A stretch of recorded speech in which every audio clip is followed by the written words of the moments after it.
Well, really last year. Based on some injuries and based on our rotation, both of those guys got an opportunity to play. And each of them show that they have abilities. They're a little bit different. Justin is probably a little bit more of a free safety. Will's a little bit more of a strong safety. But we like to have that versatility, and both of those guys fit in well with what we like to do on defense. So are they together kind of replacing TJ? I know you can't really replace a guy like TJ, but how are they working in tandem? Yeah, it's they each have their own position. Right now, Justin is really viewed as our starting free safety, and Will is really our starting dime. That's how we'll start. But again, as we play different teams, if we want to create different matchups, we have the flexibility to play those guys at either position. Did you also see Darian capable of playing the box, which is what TJ had become really the last year? Yes, and that's what we did last year. Last year we flipped them around.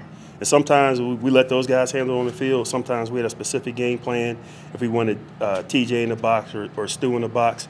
So he's done it, and it should be an easy transition for him if we need him to do it.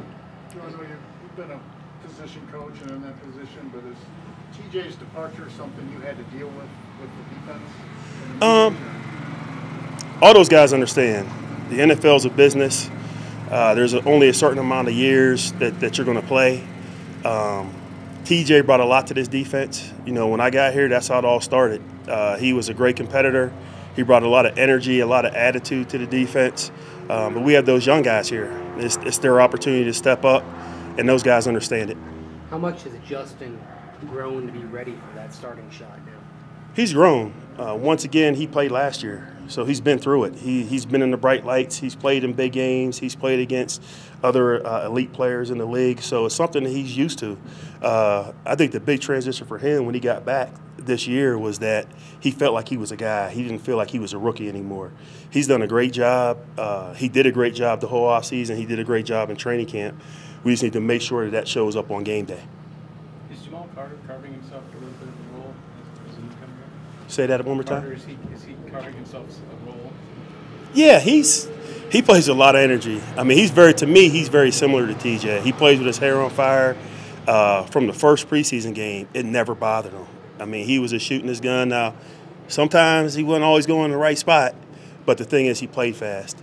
So with him, it's just to continue to develop him, get him the game experience, but I think he's going to be a tremendous player for us. When did Shelby Harris first jump out to you? I knew about Shelby when I was at Oakland because he was there for us. The one thing with Shelby is he always had natural pass rushing skills. The thing that we saw him grow into this year is being more of a player on first and second down in terms of being able to hold up against the run, get off blocks. This whole offseason, especially the preseason, has been great for him. He's shown that he can make plays on game day. Do you have to monitor Shaq's snap count at all, or is he essentially as a Yeah. We're aware of it. It's just one of those situations where, hey, let us know if you need a break. What kind of challenge is it going up against two quality tight ends like Gates and Hunter Henry?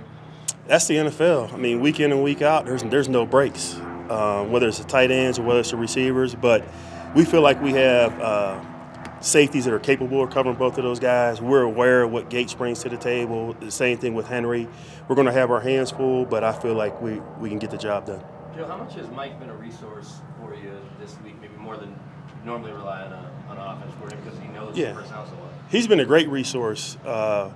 Really, he talked to us about the personnel, just in terms of the strengths and weaknesses of each player, from the offensive line to the receivers to the backs to Phillip Rivers. Also, from a scheme standpoint, that's what we practice against. That's what I told the guys. I said, guys, we've been practicing against this offense since the offseason. So even though you guys may not know it or feel it, but the muscle memory is going to kick in. It's the same route concepts. And we know there will be some different things that they do, obviously, but he's helped us in that way in terms of with the personnel and what they do offensively. How are Derek Wolfe and Jared Crick coming along this week? They're coming along good.